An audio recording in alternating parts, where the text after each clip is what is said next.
So ఫైనల్‌గా ఏంటంటే మీ husband గారు ఎలా మిమ్మల్ని సపోర్ట్ చేస్తున్నారు ఈ ఎలక్షన్స్‌కి? ఫస్ట్ మీరు చెప్పినప్పుడు ఇలా పోటీ చేయాలనుకుంటున్నా అన్నప్పుడు ఆయన రియాక్షన్ ఏంటి?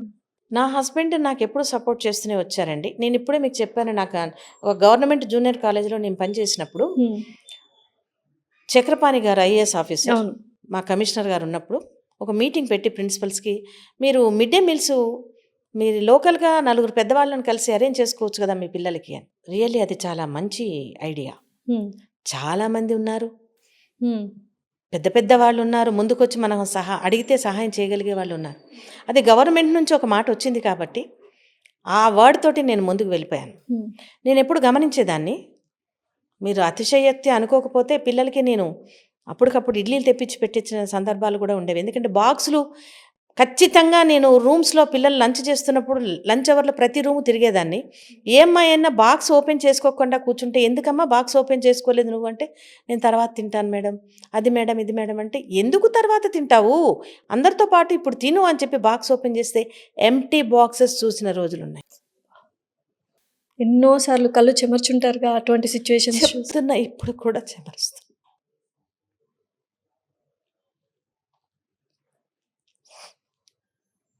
అలా ఎంప్టీ బాక్సెస్ చూసిన సందర్భాలున్నాయి. అప్పుడు నేను క్లాస్‌మేట్స్‌కి చెప్పానమ్మా మీరు భోజనం చేసే ముందు ప్రతి ఒక్కరు గమనించుకోండి పక్కన కూర్చున్నమ్మ ఏం తింటుంది అని.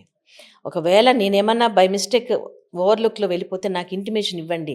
నేను తప్పనిసరిగా వాళ్ళకి ఏదో ఒకటి అరేంజ్ చేస్తాను. ఎంప్టీ స్టమక్‌తో ఉంటే వాళ్ళు పాఠాలు వినలేరండి. హ్మ్. విన్నది మైండ్‌కి ఎక్కదు. కరెక్ట్. తలనొప్పొచ్చేస్తది.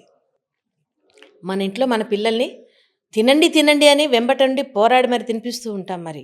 అలాంటి పరిస్థితులు వాళ్ళకి లేవు. తల్లిదండ్రులు ఎక్కడో కూలీ పని చేసుకుంటూ పిల్లల్ని కాలేజీలకి పంపిస్తున్నారు.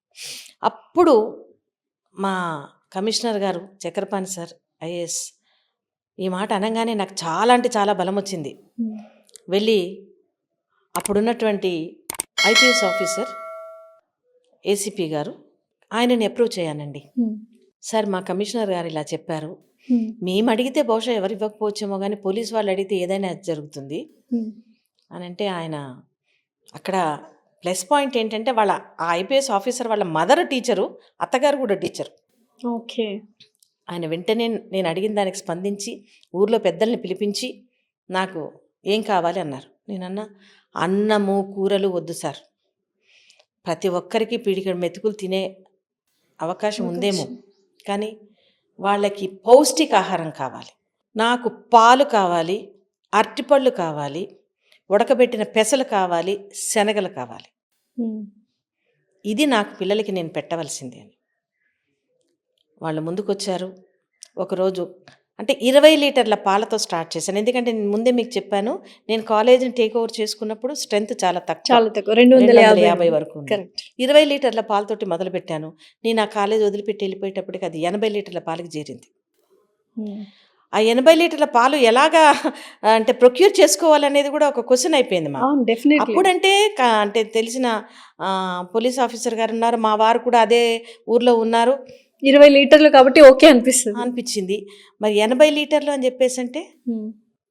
దానికి కూడా టీమ్ వర్కే పనిచేసిందండి. తలుచుకున్నారు. మంచి పనులు కాబట్టి అయ్యాయి మ్యామ్ అంతే. నా టీమ్ నాకు సపోర్ట్ చేసిందండి. హ్మ్. నేను నా వైపు నుంచి ఒక 25,000 యేసుకుంటే, నా దగ్గరున్న లెక్చరర్స్ అందరూ గూడా 1000 ఇచ్చేవారు. హ్మ్. కాంట్రాక్ట్ స్టాఫ్, కాంట్రాక్ట్ జీతాలున్నప్పటికీ కూడా ఒక రూ. 1000 ఇచ్చేవారు వాళ్ళు. హ్మ్. ఇదంతా మేము జమ వేసుకొని అండ్ కాలేజీలో స్టాఫ్ పిల్లలకి బర్త్‌డేలైతే వాళ్ళు మాకు అవేవో తీసుకొస్తుంటారు స్వీటు, హాట్. హ్మ్. నేను చెప్పేదాన్ని, "ప్లీజ్ ఇవొద్దు. మీ పిల్లల బర్త్‌డే సందర్భంగా ఇచ్చే 500, రూ. 1000 నాకు ఫుడ్ ఏదైతే మనము ఏదైతే ఎవ్రీడే మనం మిడ్ డే చేస్తున్నామో. మీల్స్ కింద ఇవ్వాలనుకుంటున్నామో దానికి ఇవ్వండి" అని. హ్మ్. అలాగన్నీ జమేసి చాలా హ్యాపీగా హ్మ్. రెవెన్యూ వాళ్ళని అప్పుడు ఎంఆర్ఓస్ అందరూ కొంచెం తెలిసిన వాళ్ళు ఉండేవారు. బికాజ్ ఆఫ్ మై హస్బెండ్ పోలీస్‌లో ఉన్నారు హ్మ్. కాబట్టి హ్మ్. వెళ్ళి అడిగితే వాళ్ళు షుగర్ ఇచ్చేవారు. మా హస్బెండ్ తరఫు నుంచి గ్యాస్ వచ్చేది. హ్మ్. గ్యాసు, షుగరు, పాలు అండ్ ఉన్న డబ్బులతోటి అరటిపళ్ళు. హ్మ్. అంటే కొంతకాలం బయట నుంచి వాళ్ళు సపోర్ట్ కరెక్ట్. చేశారు. హ్మ్. కొంతకాలంకి మా హస్బెండ్ అక్కడి నుంచి ట్రాన్స్‌ఫర్ అయ్యి ఎళ్ళిపోయారు. ఆ ఏఎస్‌పీ గారు కూడా ఎళ్ళిపోయారు. హ్మ్. సో, మాకు క్వెషన్ మార్క్ ఏం చేయాలనేది. వై మన దగ్గర ఉన్నాయిగా డబ్బులు అని చెప్పేసని నేను మా వారితో నేను చర్చించినప్పుడు మీ వాళ్ళు ఇస్తే తీసుకో, లేకపోతే నువ్వే పెట్టేసేయి. అంతే. ఒక నెల జీతంలో నువ్వు చేయగలుగుతావు కదా, చేసేసేయాలి. అలాంటప్పుడు కూడా నా స్టాఫ్ నాకు సపోర్ట్ చేశారు. 11 సంవత్సరాలు ఎలాంటి బ్రేక్ లేకుండా మేము ఈ మిడ్ డే మీల్స్, దానికి మిడ్ డే మీల్స్ అని పేరే కానీ పౌష్టికాహారమే ఇచ్చేవాళ్ళం. 80 లీటర్ల పాలల్లో 10 లీటర్ల నీళ్ళు కలిపేవాళ్ళం. ఎందుకంటే కింద గిన్నె మాడిపోద్ది నీళ్ళు పోయకపోతే. కాబట్టి కొంచెం నీళ్లు వేసి ఆ పాలు మరగబెట్టి గవర్నమెంట్ నుంచి ఇచ్చిన షుగరు, పోలీసు వాళ్ళు ఇచ్చిన గ్యాసు, తర్వాత అక్కడ ఉన్నటువంటి పెద్దలు అప్పుడప్పుడు లయన్స్ క్లబ్ వాళ్ళు ఒకసారి స్పాన్సర్ చేసేవారు, లేకపోతే అక్కడ ఉన్న స్వీట్ హౌస్ అతను బన్ స్పాన్సర్ చేసేవారు, అరటిపళ్ళు మేమే కొనుక్కునేవాళ్ళం. ఇలా మొత్తానికి 11 సంవత్సరాలు. మీరు చెప్తే నమ్మరండి, పిల్లలు 2:00కి స్టడీ అవర్స్లో కూర్చుంటే బెల్లు కొట్టాక కూడా కదిలేవారు కాదు. ఎస్పెషల్లీ లోకల్ పిల్లలు. అమ్మ బెల్లు కొట్టారు మీరు వెళ్ళిపోతే మేము వెళ్తామని లెక్చరర్స్ బతిమలాడుతుంటే కూడా, మేడం మాకు ఇంకా చదువుకోవాలని ఉంది, ఇంటికి వెళ్తే మాకు చదువుకోలేని పరిస్థితులు ఉంటాయి. ఎందుకంటే కొంచెం అక్కడ ఈ డ్రింక్ అనేది చేస్తారు. ఎస్, ఇంట్లో కరెక్ట్. ఇంట్లో ఫాదర్ డ్రింక్ చేస్తారు, కొందరు ఇళ్లలో మదర్ డ్రింక్ చేస్తారు, తప్పదు, డైలీ లేబర్స్ చేస్తారు. వీళ్ళందరూ రాత్రంతా కొట్లాడుకుంటూ ఉంటారు, పెద్దగా అరుచుకుంటూ ఉంటారు. వీళ్ళింట్లోనే కాదు కదా, పక్కింట్లో కూడా అదే పరిస్థితి ఉంటుంది. మేడం మాకు ఇంటికి వెళ్తే చదువుకునే పరిస్థితి ఉండదు, మేము ఇంకా కొంచెం సేపు చదువుకుంటాం. అలాంటప్పుడు ఏం చేసేవాళ్ళం అంటే జెంట్స్ స్టాఫ్ని పంపించేసేసి లేడీ స్టాఫ్ ఒకరు ఎవరన్నా వాలంటరీగా ముందుకు వచ్చేవాళ్ళు. ఈరోజు నేను ఉంటాను మేడం అని ఒక అటెండర్ని పెట్టి 1 గంట ఎక్స్ట్రా మేము ఉండి వాళ్ళని చదివించి పంపించేవాళ్ళు. మీరంతా ఇంట్రెస్ట్ని కల్పించారు వాళ్ళకి, ఆ పరిస్థితులు మీరు కల్పించే. ఎందుకంటే వాళ్ళ సీనియర్స్ని చూశారు. ఇప్పుడు ఒక జూనియర్ ఒక సీనియర్ని చూసి ఇన్స్పైర్ అవటం. డిగ్రీకి వెళ్ళారు అక్క మీరు, వాళ్ళ మార్కులు చూసి వాళ్ళే ఆశ్చర్యపోయేవారండి, ఇన్ని మార్కులు కూడా మేము కూడా సంపాదించుకోగలుగుతామా అని. ఎందుకంటే పిల్లలకి గవర్నమెంట్ కాలేజీల్లో ఇన్ని మార్కులు వస్తాయా అనేది చదువుకోవడానికి వచ్చిన పిల్లలకే తెలియదు. ఎందుకంటే అప్పుడు అట్లా రిజల్ట్స్ అలా ఉండేవి. అండ్ వాళ్ళకు ఉన్నటువంటి బ్యాక్గ్రౌండ్ కూడా అలాగే ఉండేది. స్కూల్స్లో బయట ఎక్కడ చదువుకున్నా కూడా. ఒక అమ్మాయి అయితే సుహాస్ని అని, నా పేరే అమ్మాయిది కూడాను. ఆ అమ్మాయి ఫస్ట్ ఇయర్ మెమోస్ తీసుకొచ్చి నా ముందు నిలబడి పటపటా కన్నీళ్ళు గారుస్తుంది. ఏంటమ్మా సుహాస్ని దేనికి అని చెప్పంటే, మేడం నేను కూడా ఇంతగనం చదువుకోగలుగుతానని, ఇన్ని మార్కులు తెచ్చుకుంటానని ఎన్నడూ అనుకోలేదు మేడం. ఒక్కసారి కూడా తల పక్కకు తిప్పకుండా మేము పేపర్ రాసాం మేడం, అంత ప్రిపేర్ అయ్యాం మేము, మమ్మల్ని అంత ప్రిపేర్ చేశారు మా స్టాఫ్ అని. చాలా అంటే చాలా, నాకు అంతకంటే కావాల్సింది ఏం లేదమ్మా. ఒక ఆత్మసంతృప్తి అనేది చాలా ఉండింది నాకు. స్టాఫ్ కూడా చాలా అంటే కోఆపరేటివ్గా ఉండేవారు. అయితే ఇక్కడ ఏంటంటే మాది సెల్ఫ్ సెంటర్ కాదు. ఇక్కడ మీరు మమ్మల్ని అప్రిషియేట్ చేయాల్సింది ఏంటంటే మాది సెల్ఫ్ సెంటర్ కాదు, జంబ్లింగ్ సెంటర్. అంటే బయట ఎక్కడ కాలేజీల్లో 4-5 కాలేజీలు కలిసి సెంటర్ పడ్డ చోట మా వాళ్ళు రాసేవారు బోర్డ్ ఎగ్జామ్స్, పబ్లిక్ ఎగ్జామ్స్. అట్లాంటి పిల్లలకి ఇంత పర్సంటేజ్ రావటం అంటే, సెల్ఫ్ సెంటర్ అంటే పిల్లలకి కొంచెం కాన్ఫిడెన్స్ ఉంటుంది.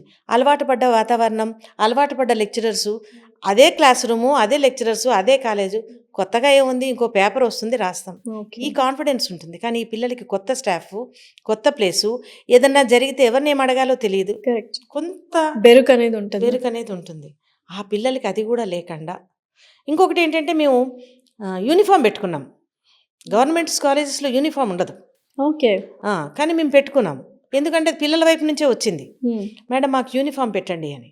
ఎందుకమ్మా అంటే, మేడం ప్రతిరోజు మంచి బట్టలు వేసుకోవాలి అంటే మాకు కుదరటం లేదు, మాకు యూనిఫామ్ కావాలి అని. ఇంకా అంతే, మీరు నాకు ఒక అప్లికేషన్ పెట్టండి అని వాళ్ళ దగ్గర నుంచి ఒక అప్లికేషన్ తీసుకొని ఒక షాప్కి వెళ్ళి అదంతా అంతే కుట్టించేసాం, వేసేసుకున్నారు. బ్లూ కలర్ ఉండేది uniform, blue and blue white చున్నీ. అలుగు వర్షిణి మేడం మా కాలేజ్కి వచ్చారు, పెద్దపల్లి కలెక్టర్గా పనిచేస్తున్నాం. నన్ను అడిగారు, ఈ బ్లూ కలర్ ఎందుకు పెట్టారు మీరు అని. మేడం ఆకాశంలో సగం కాదు, ఆకాశం అంతా మాదే అని బ్లూ కలర్ ఇండికేట్ చేస్తుంది మేడం అని. వారే వాటే కాన్సెప్ట్ అని. సో అలాగా పిల్లలు యూనిఫామ్, నాకు అది ఇంకొకలాగా ఉపయోగపడింది. ఆ యూనిఫామ్తో నా స్టూడెంట్ ఎక్కడన్నా పొరపాటున ఎక్కడన్నా, టీనేజర్స్ కదా, ఎక్కడన్నా కనిపిస్తే నాకు ఫోన్ వచ్చేది వెంటనే, మేడం మీ యూనిఫామ్తో ఉన్న అమ్మాయి పలానా చోట పలానా విధంగా ఉంది అని. వెంటనే స్టాఫ్‌ని తీసుకొని అక్కడికి వెళ్ళి ఆ అమ్మాయిని తీసుకొచ్చుకొని కూర్చోబెట్టి కౌన్సిలింగ్ చేసి మళ్ళీ తీసుకెళ్ళి ఇంట్లో దింపి మదర్‌కి చెప్పేవాళ్ళం. ఏమీ అనొద్దు, మేము చూసుకుంటాము. మీకు మాత్రం చెప్తున్నాం. ఆ అమ్మాయి కాలేజ్‌కి వస్తుందా లేదా అని మేము మీకు ఫోన్ చేస్తాం. మీరు మాకు సమాధానం చెప్పండి సరిపోతుంది.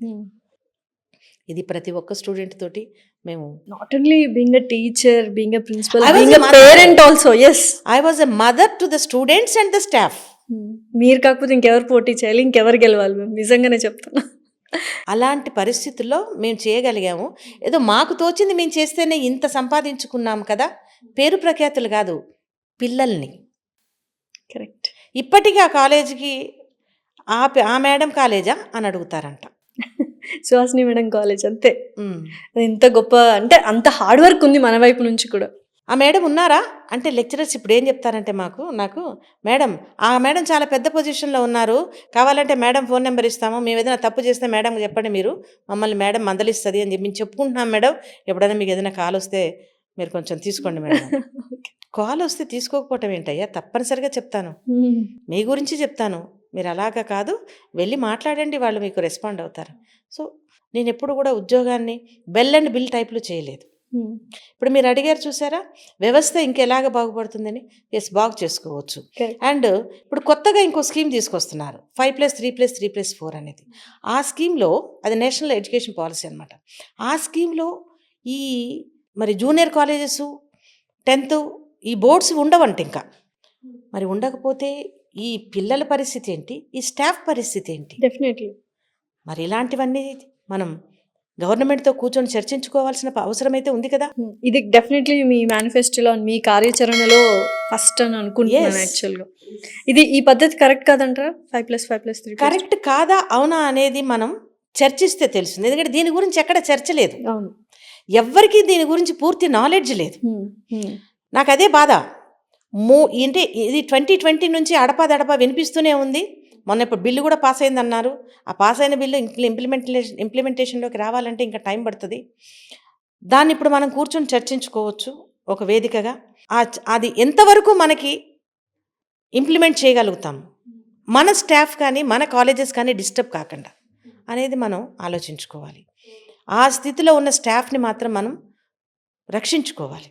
ఓకే అండి, ఇది నా మెయిన్ మోటివ్స్లో this is also very important motive.